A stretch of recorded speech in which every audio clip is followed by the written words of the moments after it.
gecəliyib başımı bura soğarsan, bir də gəlib özümü burada boğarsan. Əllərəm sən. Sen yaşadan budur mərifətindir. Mən neyniyim sənin qabiliyyətindir. Pərviz axı sənin öz millətindir. Azərbaycan nədir sallan başa.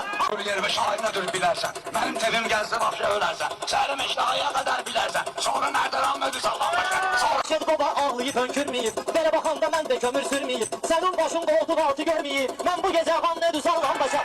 Mənim atam Bilalı, haram olmayıb çatımcı malalı. Bu kənddə çoxları Allah'ın qoğalı. Əlbəti pünhan nədir sallan başa. Əlbəti pünhan nədir sallan başa. Bugünkü meydan nədir sallan başa. Sen bu cür ne yümeğinden babalı. Verirsen bu cemaate zavalı. Senin hemen söylediğin qavalı. Sen tapırın var nedir sallan başa. Sen Qardaş oğlu sana söz deyir əmin. Mənim sündü meyxananın aləmi. Sənin gelirləncən olar zirzəmi. Mərtəbə eyvan nədir sallan başa.